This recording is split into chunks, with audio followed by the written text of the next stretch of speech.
So there you have it. We got in part one, the CPI, which may give us an indication of tomorrow's PPI. I think this is really the important one. Let's see what Kevin Hincks has to say, co-host of Fast Market, and he's live at the CBOE. And this is very important to have seen this coming in a little less than expected. Your thoughts?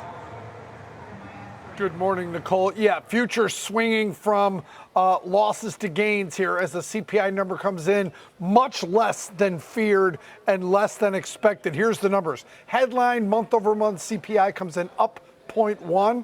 That's less than last month, up 0.2, and less than consensus, up 0.2.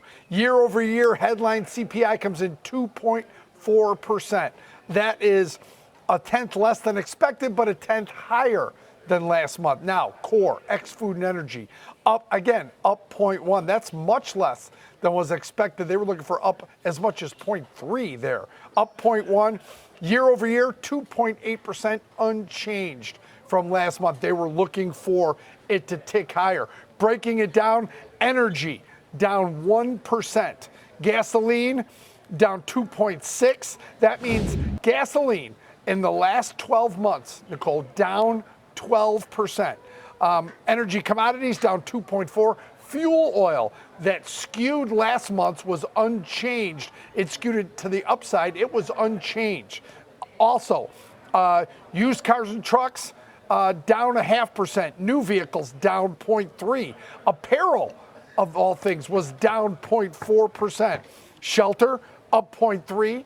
Owner's equivalent rent was up 0.3, rent up 0.2. Here's another interesting one. Food up 0.3, food away from home up 0.3, food at home up 0.3, but meat, poultry, and fish down 0.4%. Eggs, Nicole, down 2.7% for the month. Other important ones that people may watch, motor vehicle insurance up 0.7% after being up 0.6 last month, and airline fares down 2.7% after being down 2.8% last month. So big drop in airfares. All things considered, another energy-dominated.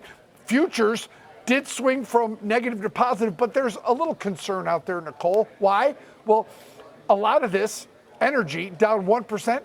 Crude oil futures have rallied 10% in the last 10 days. That probably wasn't in this report, but it might be lingering on the future, so something to watch there. But all things considered, a much more muted number than expected. Futures now positive on the day.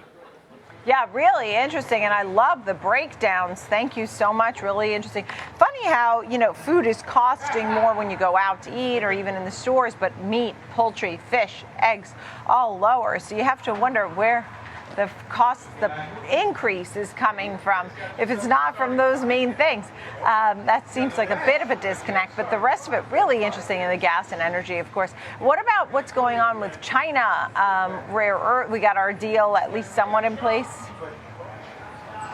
Well, good news, right? Nothing penciled in yet, but President Trump coming out talking about positive effects of the two-day meeting between Scott Bessent, Howard Lutnick, Jameson Greer, and the China representative. So it looks like we have a deal for, we get to use more rare earths. They get to send their students to American universities. It looks like they've got the foundation, but it also looks like there's still work. Remember, 8 years ago, when President Trump's marked the first deal with China, it took 18 months, Nicole. So I think everyone should understand that there's progress being made, but there's still a ways. So I think that the U.S.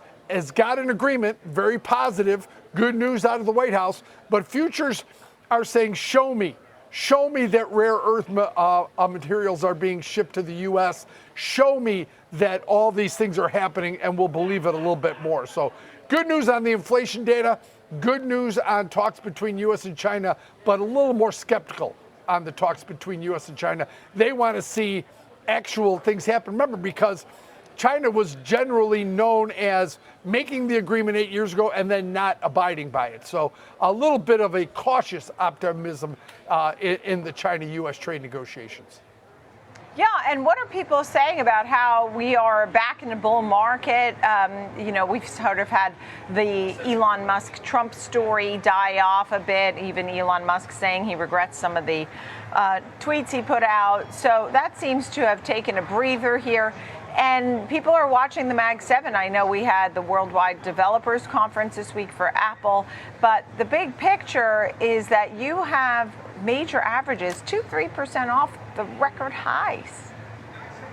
Yeah, exactly. And now up for the year on the major averages. Not to the highs yet, still a couple percentage points off the highs, but now back up for the year. So that's very good news. Listen, Elon Musk and President Trump, this is a feud that both sides needed to de-escalate and get off the table. And I think you're seeing that happening. President Trump said he can forgive him. Elon Musk taking down tweets and saying he regrets them. Both Jenny Horn's of these about this humans more, need each other, Nicole, as you know. Yeah, and Jenny Horn's going to be covering this a bit too, so We'll give her the floor on that. She's been doing some research on that. So thank you so much, Kevin Hincks. Great to see you. Appreciate it.